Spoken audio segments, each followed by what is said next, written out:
सर्व कांदा उत्पादक शेतकरी बांधवांचे आपल्या चॅनलमध्ये अतिशय मनपूर्वक स्वागत। मित्रांनो, जाणून घेऊ महाराष्ट्रातील लासलगाव, पिंपळगाव, बसवंत, सोलापूरसह इतर महत्त्वाच्या कृषी उत्पन्न बाजार समित्यांचे लाल कांदा त्याचबरोबर उन्हाळ कांदा बाजारभाव। मित्रांनो, तत्पूर्वी आपण जर आपल्या चॅनलवर नवीन असाल आणि कांद्या संदर्भातील महत्त्वाच्या घडामोडी त्याचबरोबर कांद्याचे दैनंदिन बाजारभाव जाणून घेण्यासाठी कृपया आपलं चॅनल सबस्क्राईब करा। आणि शेतकरी मित्रांनो, खूप शेतकरी बांधव आपलं चॅनल पाहतात, परंतु खूपच कमी शेतकरी बांधवांनी आपलं चॅनल सबस्क्राईब केलेलं आहे। मित्रांनो, आपलं चॅनल सबस्क्राईब करण्यासाठी आपल्याला एकही रुपया लागत नाही। त्यामुळे आपण जर एक कांदा उत्पादक शेतकरी असाल आणि आपल्याला घरबसल्या आपल्याच मोबाईलवर कांद्याचे दैनंदिन बाजारभाव त्याचबरोबर कांद्याच्या राष्ट्रीय आंतरराष्ट्रीय घडामोडी जाणून घ्यायच्या असतील तर मित्रांनो, आपलं चॅनल आजच सबस्क्राईब करून ठेवा। चला तर जाणून घेऊ महाराष्ट्रातील प्रमुख कृषी उत्पन्न बाजार समित्यांचे कांदा बाजारभाव। तर पहिली बाजार समिती आहे सांगली फळे आणि भाजीपाला। या बाजार समितीमध्ये लोकल कांदा आवक होती 2869 क्विंटल। या बाजार समितीमध्ये लोकल कांद्याला किमान दर मिळाला आहे 600 रुपये, सर्वसाधारण दर मिळाला आहे 1350 रुपये आणि सर्वाधिक बाजारभाव मिळाला आहे 2100 रुपये। यानंतर देवळा या बाजार समितीमध्ये उन्हाळी कांदा आवक होती 3140 क्विंटल। देवळा या बाजार समितीमध्ये उन्हाळी कांद्याला किमान दर मिळाला आहे 400 रुपये, सर्वसाधारण दर मिळाला आहे 1600 रुपये आणि कमाल दर मिळाला आहे 2020 रुपये प्रति क्विंटल। यानंतर पुढची बाजार समिती येत आहे जुन्नर ओतूर। जुन्नर ओतूर या बाजार समितीमध्ये उन्हाळी कांदा आवक होती 11064 क्विंटल। जुन्नर ओतूर या बाजार समितीमध्ये उन्हाळी कांद्याला किमान दर मिळाला आहे 500 रुपये, सर्वसाधारण दर मिळाला आहे 1500 रुपये आणि कमाल दर मिळाला आहे 2100 रुपये प्रति क्विंटल। यानंतर पुढची बाजार समिती आहे लासलगाव। लासलगाव या बाजार समितीमध्ये उन्हाळी कांदा आवक होती 2946 क्विंटल।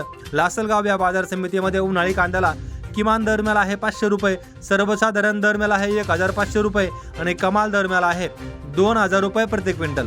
यानंतर पुढची बाजार समिती आहे पेन। पेन या बाजार समितीमध्ये लाल कांदा आवक होती 381 क्विंटल। पेन या बाजार समितीमध्ये लाल कांद्याला किमान दर मिळाला आहे, सर्वसाधारण दर मिळाला आहे 2200 रुपये आणि या ठिकाणी सर्वाधिक बाजारभाव मिळाला आहे 2400 रुपये प्रति क्विंटल। यानंतर पुढची बाजार समिती आहे कोल्हापूर। कोल्हापूर या बाजार समितीमध्ये कांद्याची आवक होती 5804 क्विंटल। कोल्हापूर या बाजार समितीमध्ये कांद्याला किमान दर मिळाला आहे 700 रुपये, सर्वसाधारण दर मिळाला 1400 रुपये आणि कमाल दर मिळाला आहे 2200 रुपये प्रति क्विंटल। यानंतर पुढची बाजार समिती आहे लासलगाव निफाड। लासलगाव निफाड या बाजार समितीमध्ये उन्हाळी कांदा आवक होती 3760 क्विंटल।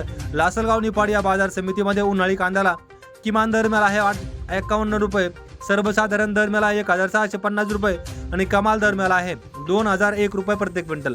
यानंतर कराड या बाजार समितीमध्ये कांद्याची आवक होती 198 क्विंटल। या बाजार समितीमध्ये कांद्याला किमान दर मिळाला आहे 1500 रुपये, सर्वसाधारण दर मिळाला आहे 2200 रुपये आणि या ठिकाणी कमाल दर मिळाला आहे 2200 रुपये प्रति क्विंटल।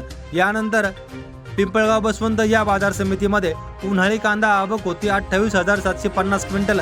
पिंपळगाव बसवंत या बाजार समितीमध्ये उन्हाळी कांद्याला किमान दर मिळाला आहे 400 रुपये, सर्वसाधारण दर मिळाला आहे 1500 रुपये आणि कमाल दर मिळाला आहे 2105 रुपये प्रति क्विंटल।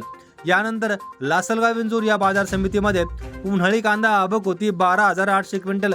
लासलगाव विंचूर या बाजार समितीमध्ये उन्हाळी कांद्याला किमान दर मिळाला आहे 550 रुपये, सर्वसाधारण दर मिळाला आहे 1750 रुपये आणि कमाल दर मिळाला आहे 2300 रुपये प्रति क्विंटल।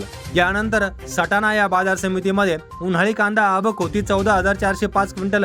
सटाणा या बाजार समितीमध्ये उन्हाळी कांद्याला किमान दर मिळाला आहे 100 रुपये, सर्वसाधारण दर मिळाला आहे 1535 रुपये आणि कमाल दर मिळाला आहे 1975 रुपये प्रति क्विंटल। यानंतर पुढची बाजार समिती आहे मंचर। मंचर या बाजार समितीमध्ये उन्हाळी कांदा आवक होती 13500 क्विंटल।